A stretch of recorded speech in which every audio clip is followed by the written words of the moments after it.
Welcome back to Ag, Ammo, and Adventure, the show where agriculture meets the outdoors. If anyone finds my co-host wandering the timber, please return him to the nearest podcast studio. He answers to his name, the smell of beef jerky, and the sound of a beer can opening. Last update I heard was he was trying to barter with a possum using pork sticks to find out where the deer are located. I'm happy to report negotiations are still ongoing. As always, this is your meat doctor, Steve Larsen. Unless I'm in trouble, then it's Steven, as you heard from the Wyatts podcast. But if you really want to grab my attention, just hit me with a sharp Steven T. Then I'll come to attention. Today, we have someone who really understands economics, Dr. Glynn Tonsor from Kansas State University. You might know him from the Meat Demand Monitor, but Glenn's story goes way beyond charts and consumer trends. We're going to dig into his background, where he grew up, how he got into ag economics, the mentors who shaped him, the work he's done across the livestock and protein sectors, and how he ended up becoming one of the most trusted voices in the industry. From early days on the farm to navigating the economy around the world, helping producers make sense of chaotic workplace, Glenn's journey is one worth hearing.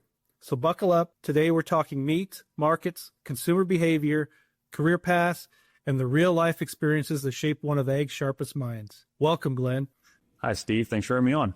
So one thing we have on our podcast, Ag, Ammo, and Adventure, we all love nicknames. Did you have a nickname growing up? Not really. One of the comments I would say is I had a little more strict and focused, childhood than some others.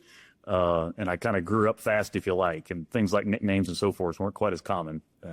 Now, where'd you grow up? Where'd you end up growing up, Glynn? Northeast Missouri. So for those that are listening that have heard of Mark Twain, right, which obviously is slightly older than us here, Steve, Samuel Clemens days, Hannibal, Missouri area. So Monroe City is 17 miles west of Hannibal. For those that know the geography, that means it's 17 miles west of the Mississippi River or Illinois, and about, 50 miles south of the Iowa border. So pretty much the northeast corner of Missouri. Farrow to finish hog farm for most of my duration. I don't know if we'll get into it, but during high school, we had to sell the breeding herd. So, we pivoted to just finishing, and we backgrounded some cattle a couple times as well, but primarily a farrow to finish hog operation, northeast corner of the state. Any special reason why you gave up the breeding herd? Just wanted to condense it, simplify it? The precursor to 1998. Oh. So I'm going to do my best to be, an optimist here and so forth. But I am a high school product of, the mid 90s in the hog industry. And I'm happy to talk about that. There's lots of shaping throughout the pork industry and for me personally as well. My father, my grandfather, and others could tell, longer versions of that because I was a teenager going through it, right? But I think its honest, statement would be is selling the breeding herd was part of the business survival strategy. Absolutely. You're going to make me sound old because I was working on my master's trying to get research dollars to feed conjugated linoleic acid in 1998, 1999. So it was a tough couple of years there. Well, Steve, you're in good company. You might be a little bit more experienced than me, but I now have 3 teenagers at home.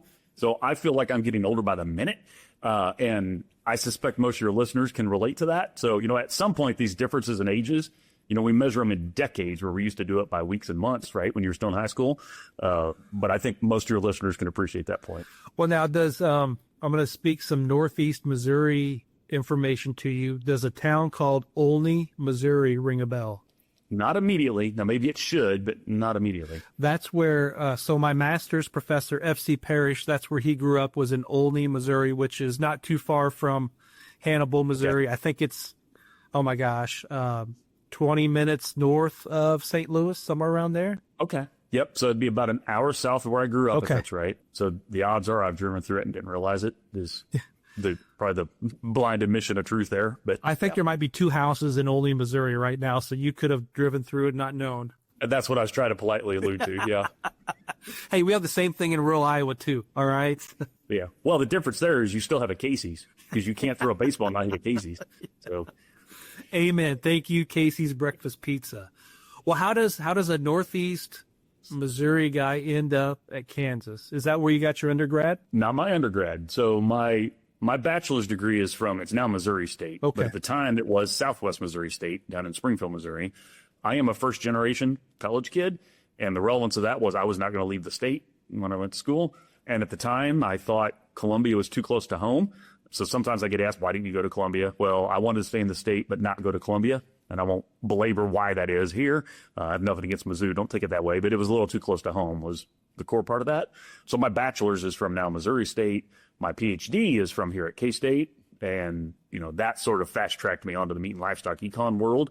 There was a point in time I wanted to be a stockbroker, a commodity broker. There was a point in time I thought I wanted to, be on the floor, like Chicago Board of Trade, trader kind of thing. And I sort of matured out of that over time. At least growing up in southern Iowa, and I was pretty close to the Missouri border, so some people say I'm part of Missouri. That whole joke of Iowa and Missouri. But you see those movies with the stock traders and things like that. I could see the allure to being on the stock floor and trading that way. Yeah. And, I've always been a numbers geek, and I'm sure we're going to cover that both directly and indirectly here. I still am. So that was part of that, kind of in my blood. And I think if I was to assess my parents, my father in particular is a numbers geek as well. So I think I know where that comes from. But sort of ironically, and one of the points I want to give your listeners was I think everything happens for a reason, even if we can't recognize it in the heat of the moment. And I sound like a dad with 3 teenagers when I say that, I know. But with the benefit of hindsight, I have a pretty high stress tolerance and so forth compared to most. But even that, I don't know if would have been enough to be a floor trader, right? I mean, that's not for the lighthearted per se. I like to think I can make it, but, maybe it was not meant to be. Kind of by definition, it wasn't meant to be because I was on a different career path eventually, right? So absolutely. Well, a long, long time ago, I had to drive from St. Louis in college down to Springfield, Missouri, and there is no good way to go. I'm going to use the word cattywampus across Missouri because I used that the other day and my boys were like, what does cattywampus mean? I said, I have failed you as a father if you don't know what cattywampus is. Yep. Or what is in that coffee? Yeah. Yeah.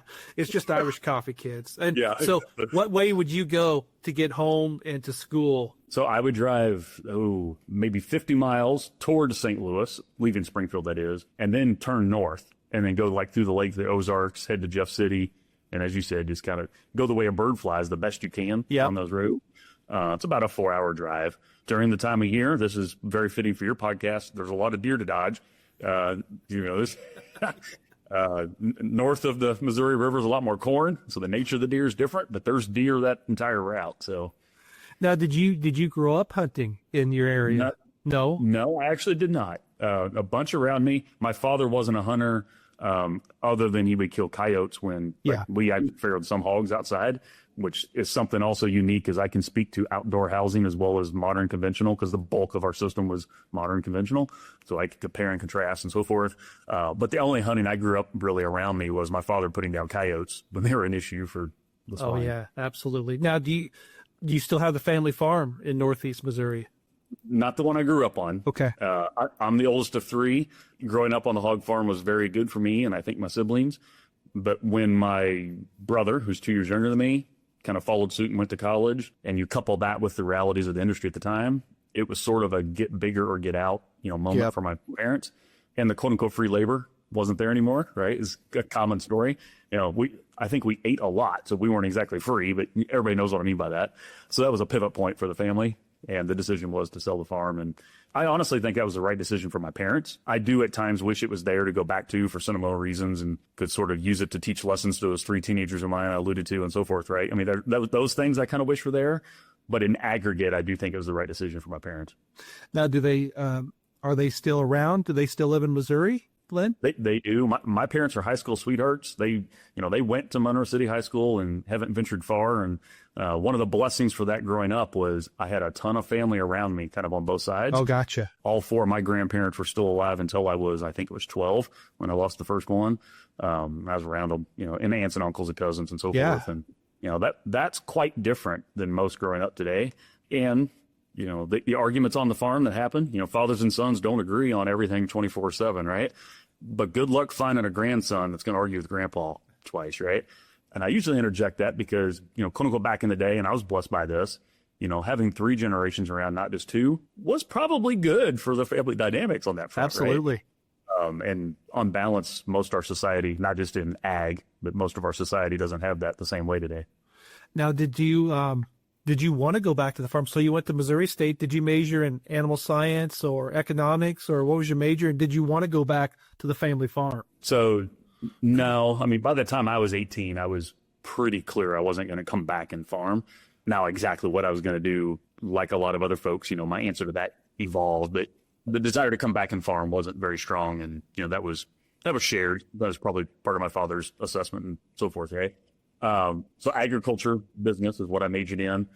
Got a minor in economics while I was there. That is at Missouri State now. And along the road, when I kind of deviated away from my interest in commodity trading, I actually started working with Eric Peterson, who's still a financial planner in Springfield. It was a good paying job, and I learned a lot about, stocks, mutual funds, the like. So it helped pay for school, but I was learning a lot. And there was a point in time, that's what I was going to do. And then I had to change and ended up, saying I want to actually chase ag economics, which is a little closer to what I'm doing today. But these are all connected, right? Yep. Understanding economics of something is a common theme in everything I've shared so far. Exactly what sector we're applying it in kind of has evolved. And I kind of deviated away from the meat and livestock space briefly while I was an undergrad. But, in the spirit of a lifetime, that was less than 4 years that I did that. Well, then how did you get from Missouri State to Kansas State? Was that meeting a professor and hitting it off, or just you doing your own investigation to say, hey, this is where I want to go to further my education? Combination of all the above. Yeah. And anybody that's ever made the decision to go to grad school has a unique answer to that. It's a weird sort of like how the sausage is made story for everybody. Yep. It differs. I had some influential undergrad instructors that were kind of inspirational, like, that looks cool. They do this. What was their career path? So I studied their path to that, right, and learned from it. And when I decided for sure I want to do that, meat and livestock was in my wheelhouse, like my comparative advantage. And I think to this day, I could still say that's something that hopefully I could contribute in pretty well. And that very quickly put Ted Schroeder here at K-State on my radar. Ted is still a faculty member here, but, in these discussions, I usually say 95% of the reason I came to K-State to get my PhD is because of Ted. No right? kidding. The other 5 is some random effect. But, after a couple engagements with him and doing my best professional diligence about, what he's done and what he works on and that kind of stuff, I was sort of willing to bet that was the right path. And I've made a lot of good decisions and a lot of bad decisions in life. But on the short list of really good ones was to come here and study with Ted Schroeder. I'm happy now to call him, a friend and colleague now. But that initial decision was to come here and have him be my major advisor. And yeah, he was very influential in that. Well, I agree. As you said earlier, things happen for a reason, right? And I don't think I've told you my story. My story, like most, I didn't grow up on a farm, but grew up in rural Iowa, wanted to go to Iowa State, be a veterinarian. Loved to ride around with our local vet. Got into meat judging, which FC Parish was started. Realized that was my passion. And he said, hey, I've got this master's project for you to work on.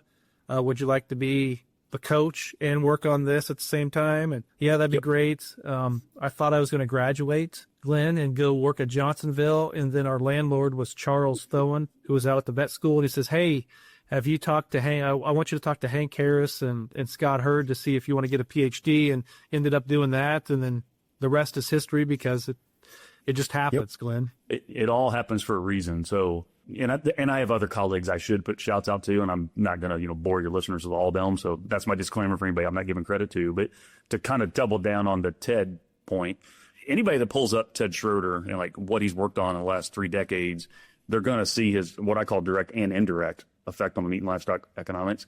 His own direct contributions are very clear. People see that. But the part I want to highlight for our listeners is kind of his, passing it forward, training the next generation, the tree, so to speak. Yep. I'm blessed to be one of those.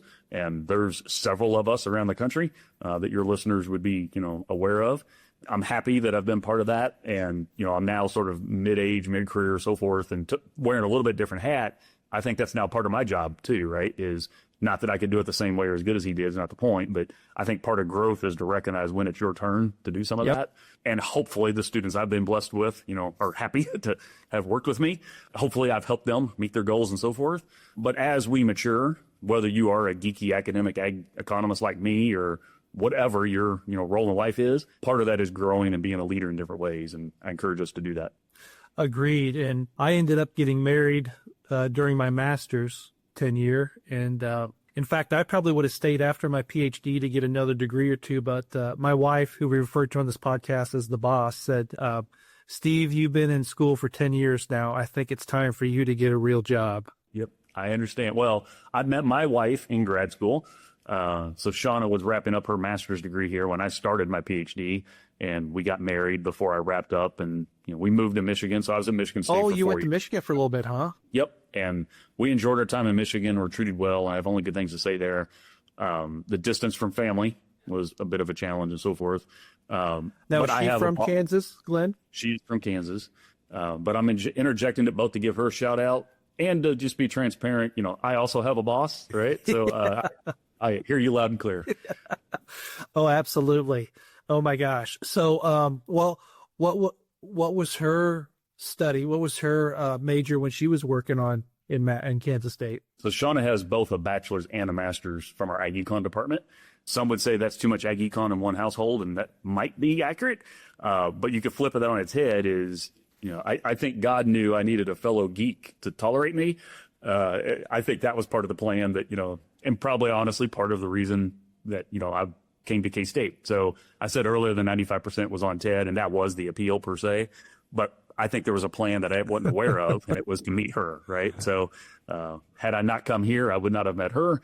And it's Ag Econ heavy story. So now I got this vision in my head of you and your wife at the dinner table always talking about economics and what's going on and what needs to be done and bouncing ideas off each other, and your kids just rolling their eyes going, can you guys just be quiet for once? Yeah. Well, we have 3 teenagers, so no matter what we're talking about, they're going to roll their eyes, right? So I don't think that's unique to the Tonsor household at all. But the interest in economic topics and so forth is probably a little higher.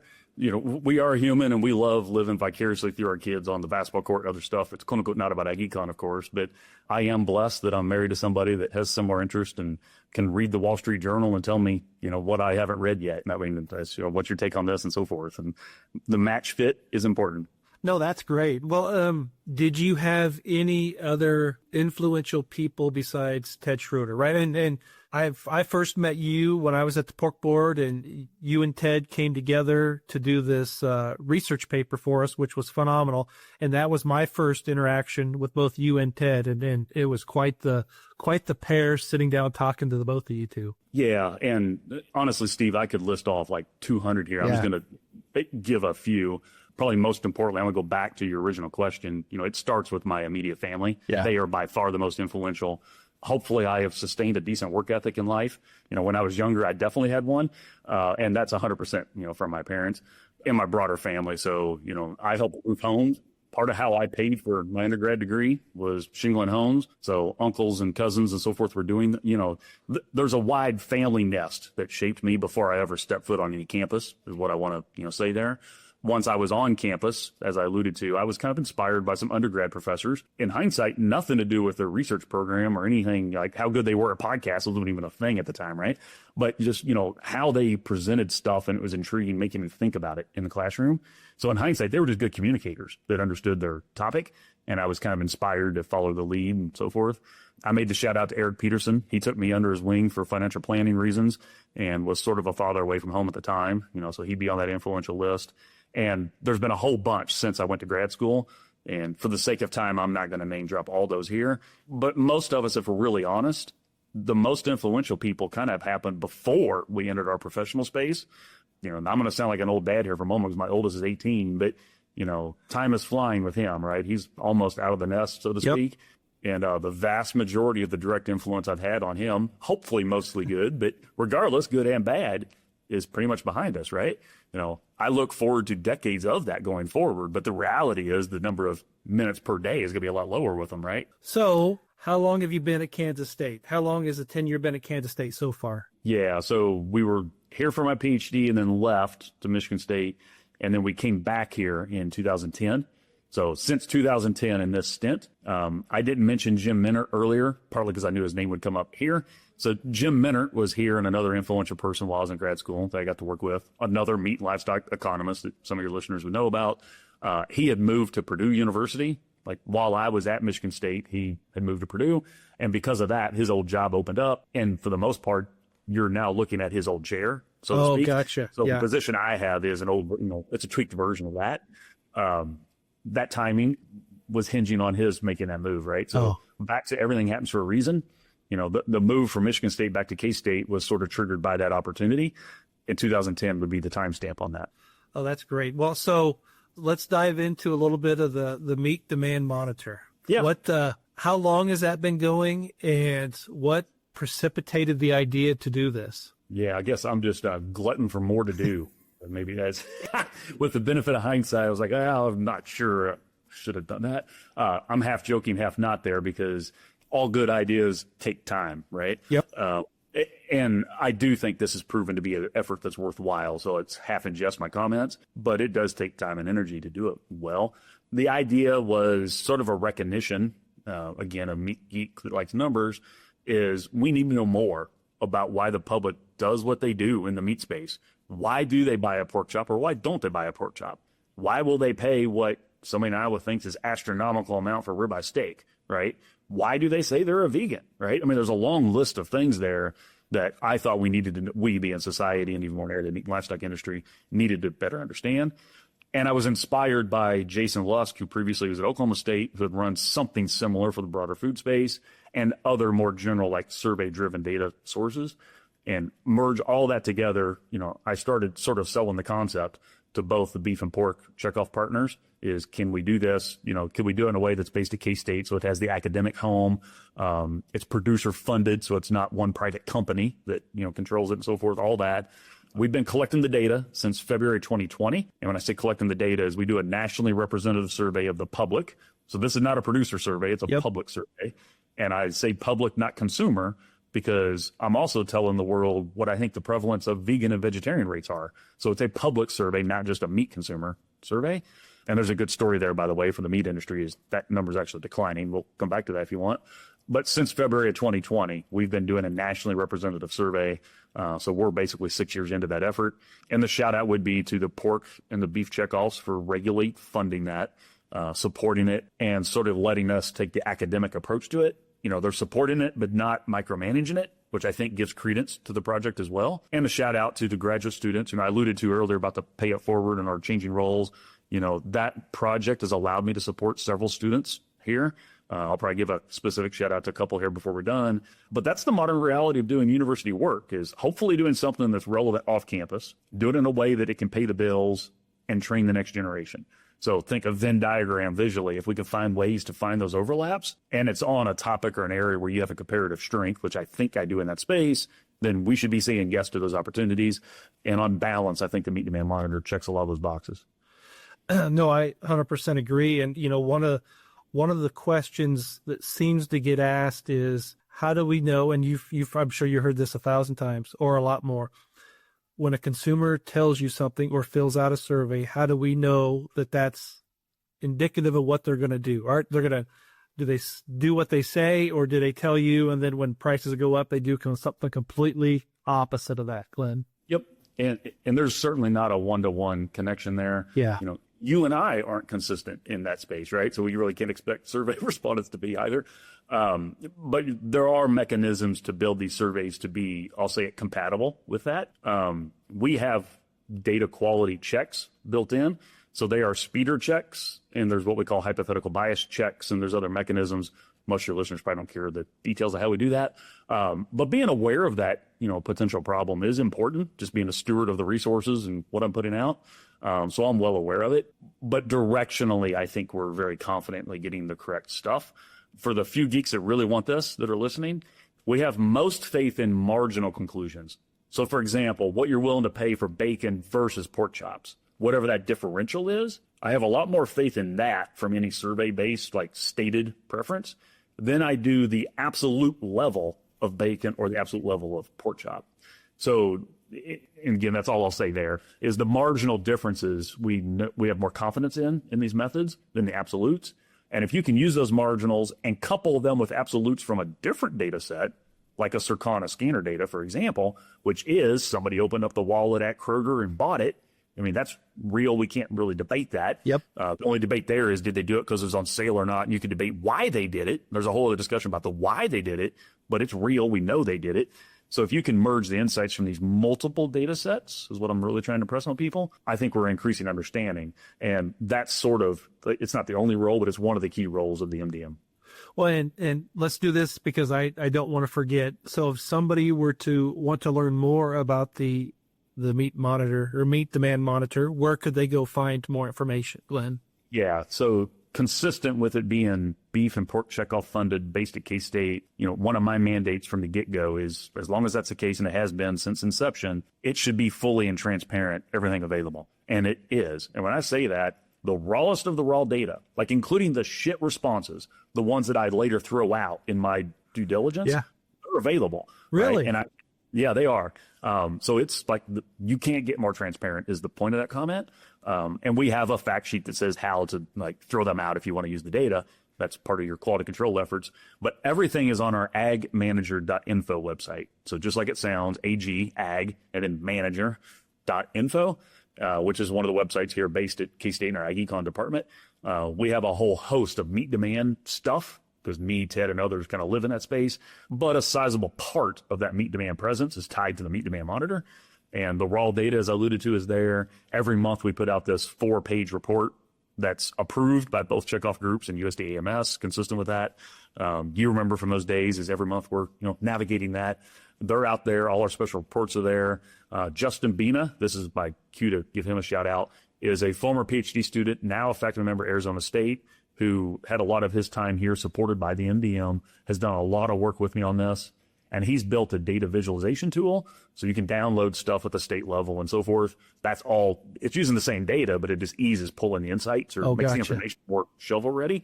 Because, again, not everybody's a geek that likes to wake up and code in SAS like me, or R or whatever your coding preferences are, right? All of that, and I mean literally all of it, is freely available, and it will be as long as it's checkoff supported, because that's my personal vision about how checkoff funded work ought to go through university. 100% agree, right? And the funding research, and as you alluded to earlier in the talk of, that's great foundational research to train the next researchers, economists, food safety, whatever it is those checkoff dollars going into research and preparing the next students coming out, Glynn. Yeah, and it only works if you're doing something that's valuable off campus. Yeah. So, I mean, I'm biased as an academic, right? So we have a role here, but you only get external interest and ongoing support if there's value off campus, right? So again, Venn diagram, that's got to be there. Yep. And as a shout out to both beef and pork checkoff as partners here, there's sort of a license to tell them the status of demand and at the cut level and by channel. And that's not always a good story. We're living at a point in time where protein demand is in, and it's more fun to talk about it when it's positive. But, there is permission, and, I kind of set the stage for it, is I'm going to bring you some bad news at times because that's reality. That has to be part of the deal, too, to give credence and an ongoing support and validity to what we're doing. And I usually interject that when I have the time to do it, like we do here, Steve, is kudos to the beef and pork checkoff for letting us do that, too, right? Yeah. That takes some political will to do that, because not everybody likes being told what you used to do isn't working or there's room for improvement. But I do think hearing that is the way you improve. So it's important.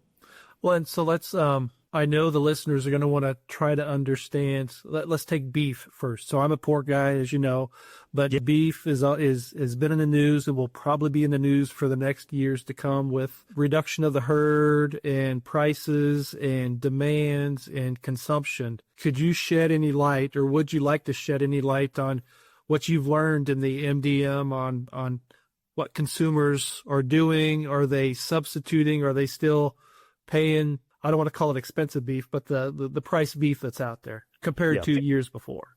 Paying more than we would have expected is the phrase I use, because me, you, and others, we have our expectations. And then if it exceeds it, by the way, that's a good thing for the industry. Yep. But that's what triggers news interest and so forth, right? And it quickly gets into discussions about quote unquote affordability and lots of other stuff. So to put a bow on it, and I'll be specific to beef for a moment, just to be clear, is beef demand, which is not consumption. Demand is the volume they're buying and what they're willing to pay for that volume. It's a combo, not just a disappearance number. Is quite strong and has been for several years. And I usually interject this with that real simple statement, is that force alone, the fact that the public wants more beef and is willing to pay more for it than they used to be willing to pay, has the effect of pulling up price. So if me and you decide, hey, it's time to go buy a new F-150, and 100 other people in our county make the same decision, what are the odds the F-150 is going to go cheaper next week at our local lot? No. None. They're darn sure not going to put it on sale because one of us is going to overpay for it because a bunch of us want it, right? Yep.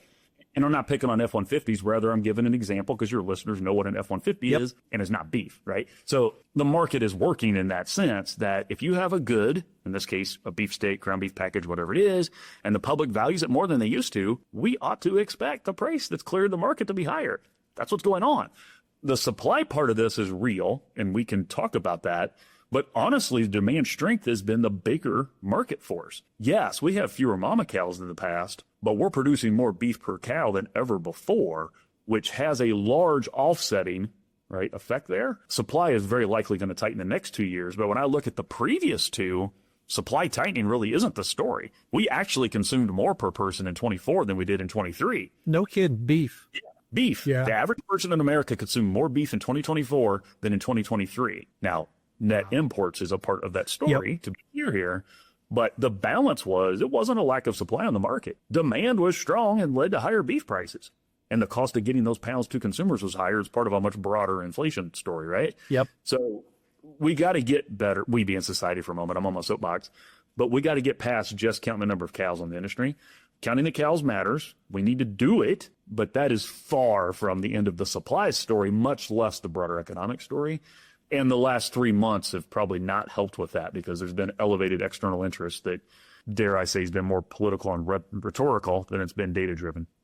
Well, I think that, trying to find or decipher, maybe a better term, accurate information to make decisions on, especially when it comes to hooves on the ground, meat in the market, demand, consumption, all that type of stuff to figure out what's happening.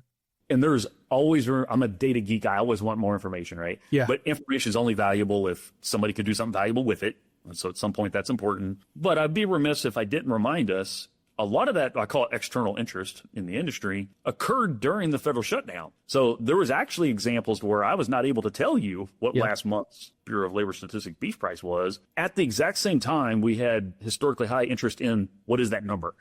And that's a problem, right? Those data gaps and so forth are being resolved as we speak. I'm not taking a stand saying we should or shouldn't have had a shutdown. Don't take it that way if you're listening to this. But I am just highlighting there's consequences from that. And you had a data and a knowledge gap, right? And a ripple effect, right? It just doesn't, month or whatever it was, doesn't just affect those 30 days. There's a ripple effect that goes on through there. Correct. Well, again, I'm trying not to be political here, but there's some growing, concern or cynicism or whatever term you want to use about the accuracy of the data that comes in the next 60 or 90 days because the procedures employed got affected, right? So at some point, that'll kind of get cleaned up if you like. But to your point, it's not just a 14 or 21 or 28-day window of the actual shutdown. Yep. There's the multiplier of that. Yeah, and I came on here today saying I was going to try not to be political, so I'm going to keep doing that. But as an economist that tries to help the industry in the best unbiased way I can, that hinges on access to good data and good methods and good theories and so forth. And if you don't have good data to build all that from, we're all working a little more blind than we were before.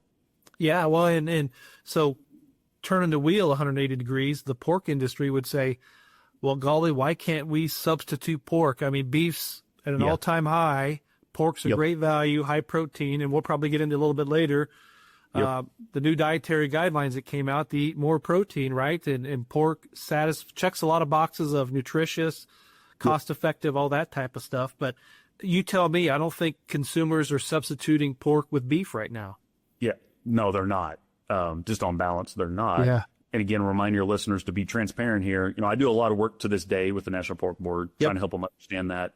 And part of what I have to tell them that isn't always fun to say is the beef industry's price rise has not helped the pork industry as much as they would have expected. That's not fun to share, but kudos to the pork board as they still want me to help them understand that, right? Again, not a fun message, but, and I've done that 4 or 5 times actually in the last couple of years using Circana data for the pork board to answer that question. For the 5 fellow geeks that are listening to this, what we call cross price effects. So the effect of beef price on pork demand. So if beef steak is going up in price, how many more pork chops will you buy? Or if ground beef prices are going up, how many more packages of pork sausage you buy? That kind of stuff. Most people overestimate those substitution price effects. Oh, really? So in their own mind, they expect a switch that's bigger than what we observed. that just bears out in the data. I can just tell you that's like reality of what we're observing. But I think the reason for that is more interesting. So, okay, Glynn, if that is the case, like, why is that? What do we learn from understanding the answer to why? I think it's because price is not the leading determinant. Price matters, but taste, freshness, and for a lot of people, convenience outrank price. Now, I'd be remiss if I didn't interject. There are households in our country, and I'm a proud American, but we're a very broad country, over 300 million people.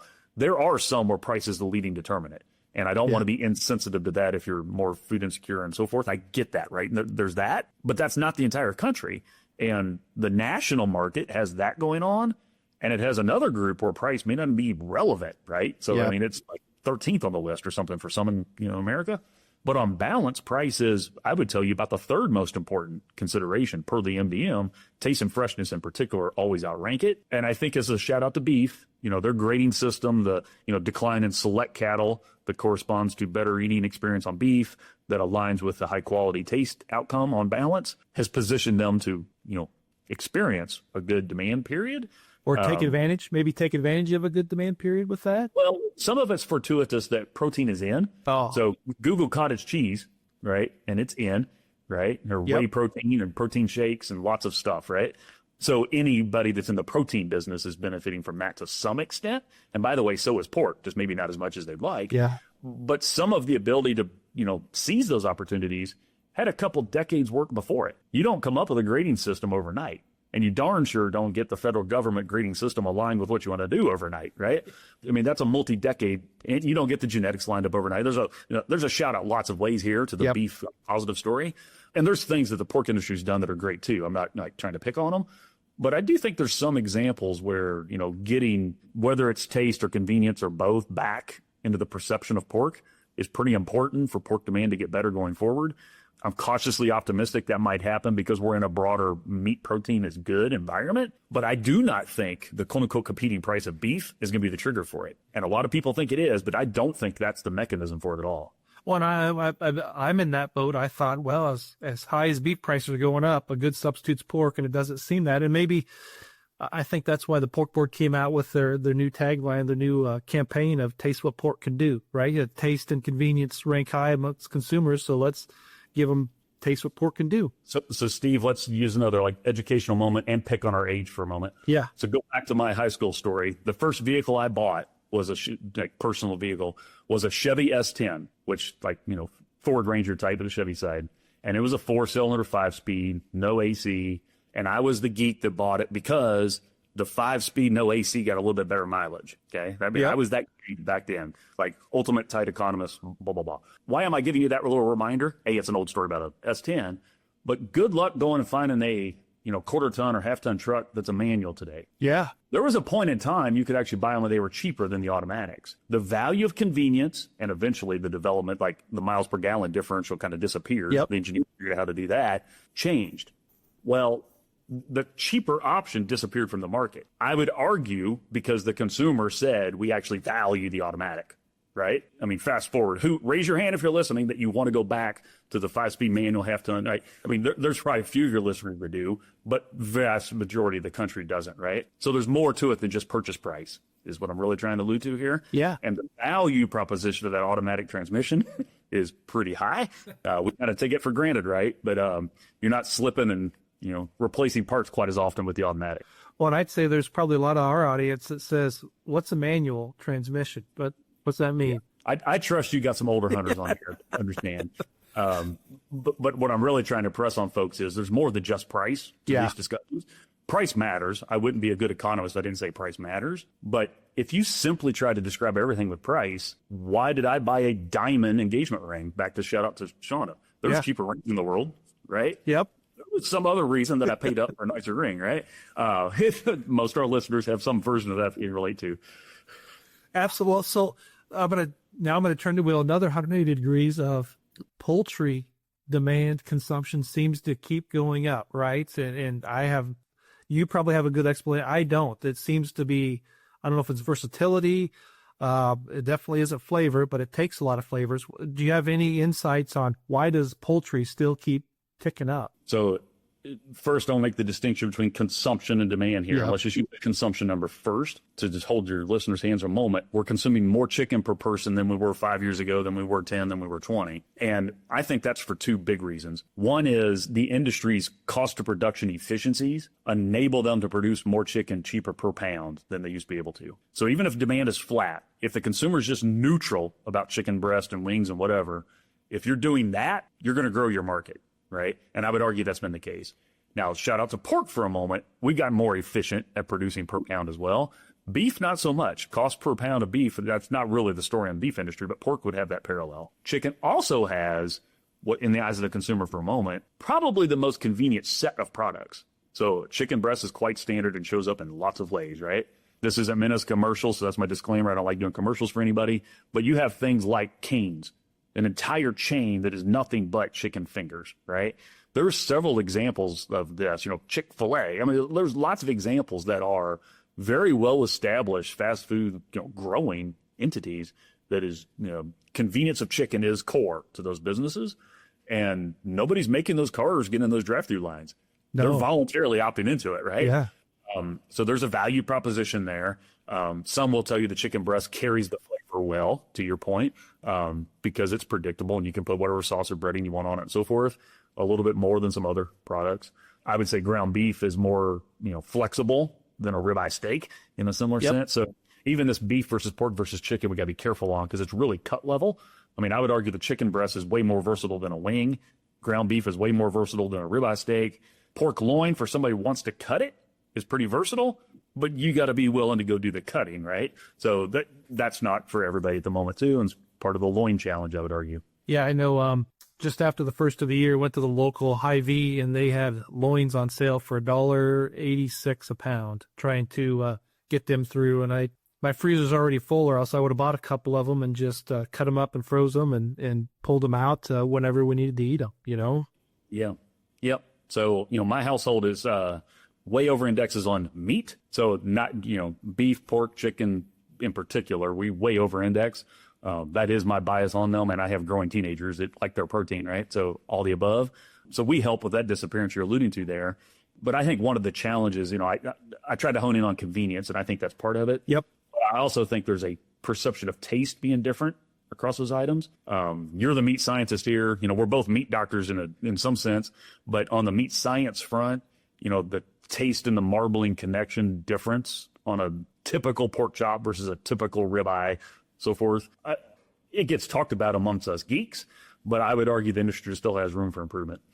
Yeah, and you brought this up earlier that in the pork industry, it's tough to decipher different attributes in a retail case unless it's a different company making it, right? Because I go to my local Hy-Vee in the Fresh or even Fairway, and there's 100 pork chops, and they all look a little bit different, act a little bit different. And beef, at least you have some type of standardization, right, to signify kind of different levels and whatnot. And poultry, there's nothing. They just a breast is a breast is a breast. They've gotten good at production and good at making them pretty standard. No matter where you go, get a chicken breast or wing or thigh. One's maybe a little bit bigger, one's maybe a little bit smaller out there, Glynn. Yep. And the other thing, I try to answer questions directly, and hopefully your listeners agree with that the way we're doing this. But I really don't think any one species or industry has it solved nor is doomed, right? So I want to interject that. But I would argue all three major species, so beef, pork, and chicken, to be clear here, need to be aware of, and I think on balance maybe they are, but there's always room for this, the generational change that's afoot. So again, I'm going to pick on you and I for a moment. Yep. I'm going to guess that if we weren't doing this electronically and we were together, when we're done and we went and had a beer, we both were willing to eat a big steak, just as an example. I would also eat a big pork chop and I would eat chicken breast, but I would eat a big center of the plate main entree tonight over a couple beers with you or whoever's there. People still do that. But what's way more common among the younger generation in particular is to want their meat protein to be an ingredient into something. Oh. A lot less interest in that 12, 14, much less an 18 ounce, T-bone kind of thing. Yeah. It's overwhelming, so to speak. There's a simple purchase price discussion we could have, but I think it's really I don't want that much in one setting kind of reaction.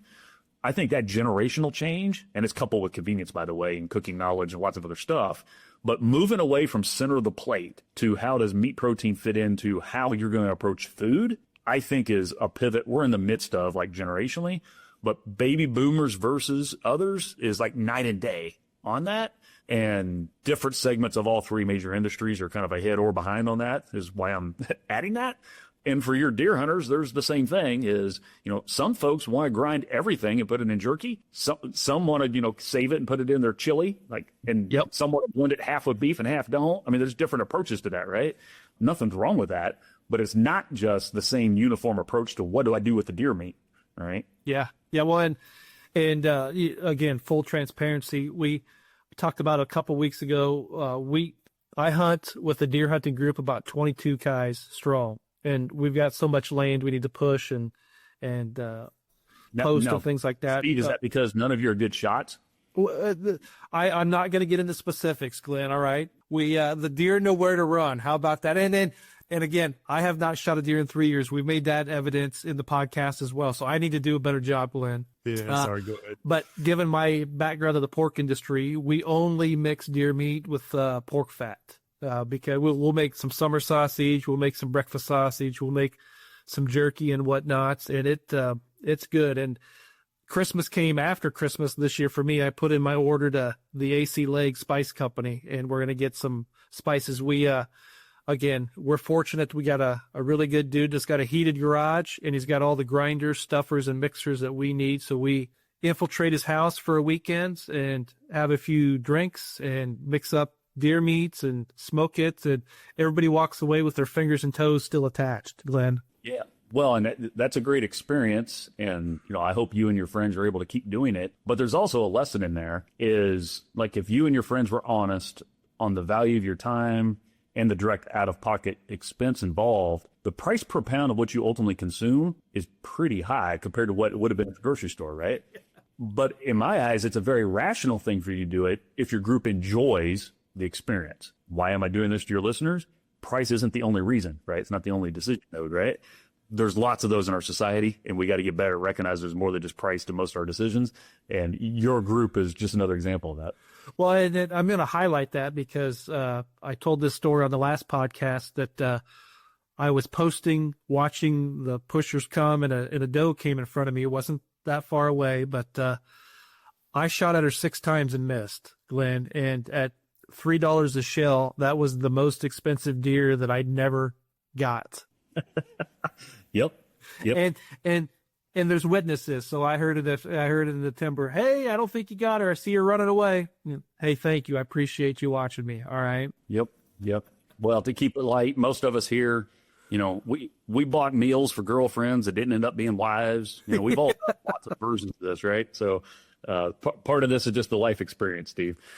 Absolutely. Well, so I briefly talked about the new dietary guidelines. Have you gotten any calls on what could that impact us? What do you think? What are your thoughts on the new dietary guidelines that were announced this morning? Yeah, I won't share the calls I've got because I want to respect those discussions. But, I think I'll say the trade or the general industry isn't surprised. I mean, there's a tone from the current administration that is favorable for that, I would argue. Yeah. So it wasn't a surprise. I don't want to say it's not a big deal because I think it can be a big deal, but I think we already had a lot of it in the works is what I want to be clear on. So the pro-protein environment, protein is in was the phrase I love to use, like in the summer during grilling season of 2025. That's probably the quote I used the most. It wasn't, am I going to grill? It's going to be how many different things am I going to grill, right? Yeah. So I think society was already there, I guess is my main point. Now, sort of cementing it, like officially with the food pyramid and so forth, has value, but maybe as a warning sign or, one of the things in our notes before we got on here was, one of the things I'm concerned about is we're living through a period, I'm a proud American, with a lot of whipsawing, right? We're a very divided country, and it's more than just the two-party system, but just for simplicity for our listeners, every 2 or 4 years, kind of a whipsaw, whether it's at the state or certainly the federal level. Why am I interjecting it here? I have a very crystal ball that's broken on everything in life, Steve, but I have no clue how long that new pyramid will be in place, right? So sort of my word of caution for those that are like really, really excited is, seize the moment. If it's good for you, you should do that and so forth. But from a business planning perspective, I would discourage you from thinking that's going to be the norm for 3 decades. So. Yeah, I can remember some of my years at the pork board, we were concerned that they would remove red meat from the dietary guidelines and the food pyramid, given the research and who was on the committee and things like that. So at least, I know the calls I've gotten, very optimistic that, hey, we finally got protein, and they encourage you to eat more red meats, and this is what we've been wanting for years, Glenn. Yeah. So the one that I honestly think is a bigger deal, but it's related to similar forces, is GLP-1s. So Ozempic, Mounjaro et al., some of the work we've done, and this is a plug back to the MDM, but not just the MDM. There's a lot of work on that topic being done.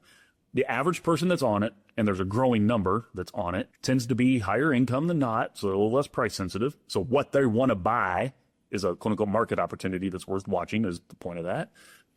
But they tend to consume fewer calories in total, but not necessarily less meat expenditure, because it's pro-protein, right? They're squeezing out some non-protein parts of their diet.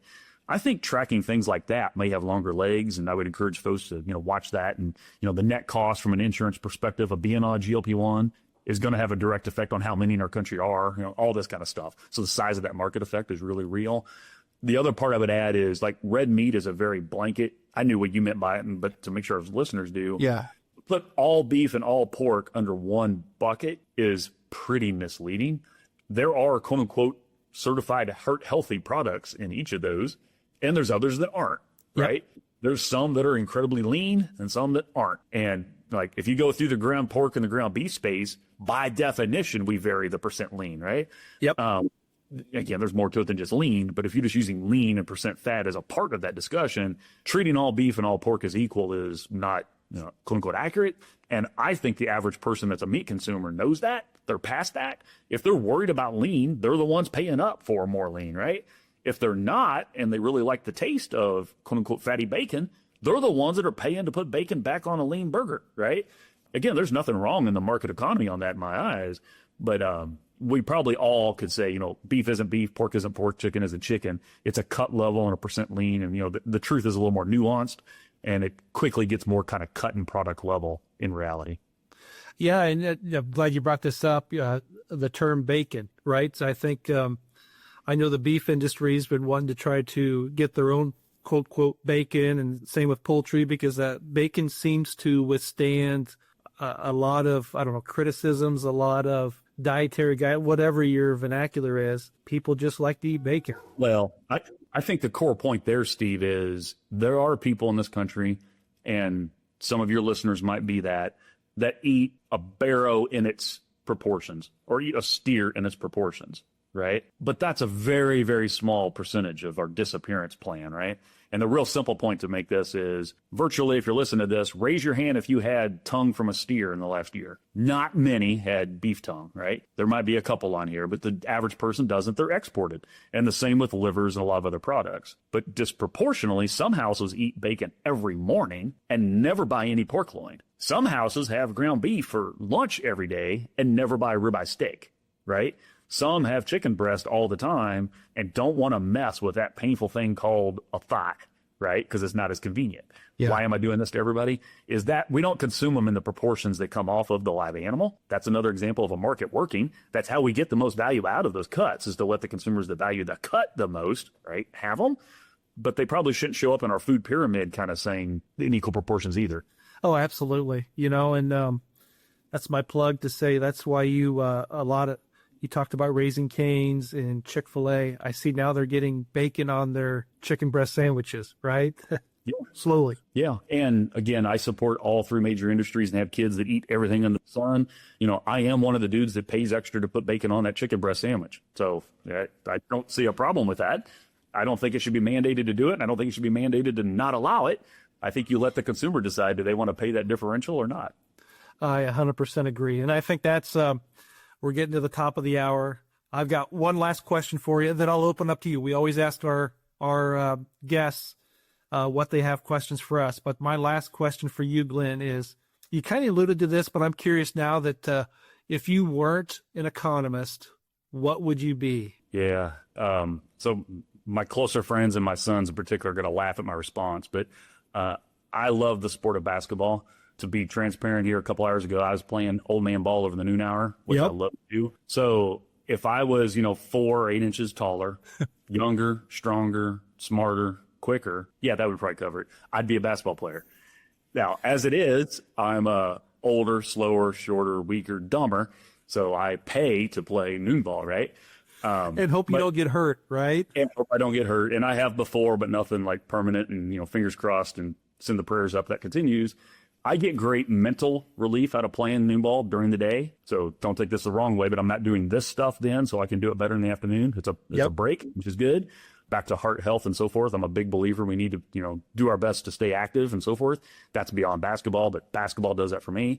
But if I wasn't a meat geek having this discussion with you that went to school for way too long, and I could just like dream it up, it would be basketball player. Oh, I love it. I love it. All right. So any questions? I'll open up questions or closing statements that you have for the listeners out there on meat demands, anything coming down. Open it up to you for a couple minutes, Glynn. Yeah. So the thing I guess I would highlight to add on to what we've talked about today, which is more than just meat demand, is, I'm an academic economist that works heavily with the meat and livestock industry. And I do that not because anybody said I had to. I think that's the best way to do my job, to hopefully bring economic insights and help people make better decisions. But we're living through a time where the role of universities is changing. So, questioning the value of a degree, you and I are owners of multiple degrees, and whether we should do that or even have as many institutions offering that, all that is kind of on the table today. With it is a kind of a questioning of trust and, the quality of the work that comes from universities and so forth comes up in a lot of the discussions. I hear all those critiques. I'm a father of 3, one of which is getting ready to start paying for school. So, I get it from that perspective. And I don't want anybody to take my comments as a defense of the academy. It's not the point of this at all. But I think we all, those of us that are sitting on campus and those that aren't, it would be healthy to back up and kind of say, what's the role in society of all our institutions? I personally think there's a role for some institution, in this case, a land-grant university, to be an unbiased source of information that makes decisions better for society. I subscribe to like Abe Lincoln's, view on like the whole reason we have land grants, which is a really old statement for our listeners. I hope our listeners kind of do a Google search on that and know where that's coming from. But to connect it back to the meat demand monitor and, work I've done with the pork board and others is, if I was to assess my time engagement, a lot of the reason I think I'm asked to do that is I'm at a university that allows me to be unbiased and at times say what's not popular. It's never my goal to just piss off somebody when they ask, right? It's my goal to help them.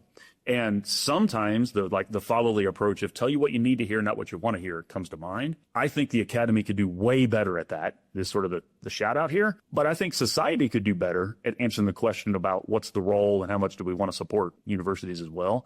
And I think you and I are of the age, Steve, we're living through a pivot there. It's not going to change tomorrow. But by the time I hang it up, so to speak, I put those basketball shoes away that I just alluded to. I hope that's a little clearer and, frankly, a little less divisive in our country. No, I think that's a good wrap up. As someone who went to school for 10 years, and some would call that a decade, Glynn, and I probably would have went a few more years if the boss didn't make me graduate and get a full-time job. So I see the value of these land-grant universities and private universities too. They all serve a niche and a purpose for all of us. Yep. And they need to change, and not everybody needs to go to university. Don't take any of my comments that way. Yep. But again, we are a large, wealthy country that has like serious information needs. There's a role for the universities in that. And the answer to that should change over time, but it shouldn't necessarily always be politically driven, is really what I'm asking for. Yeah, no, I agree. Well, thank you, Glynn. That's a wrap up on today's episode of Ag Ammo Adventure with Dr. Glynn Tonsor, and what a ride. We covered everything from consumer trends to protein preferences to the personal story behind the economist. Huge thanks to Glynn for sharing not just the data, but the journey that brought him here. And as for my co-host, if you're listening out there, follow the sound of civilization or the smell of Casey's breakfast pizza. Either one will get you back to society eventually. Thanks for tuning in. Make sure to subscribe, leave a review, and send us your questions, ideas, or deer camp gossip at agammoadventure@gmail.com. Until next time, keep your boots muddy, your ammo dry, and your economic indicators trending upward.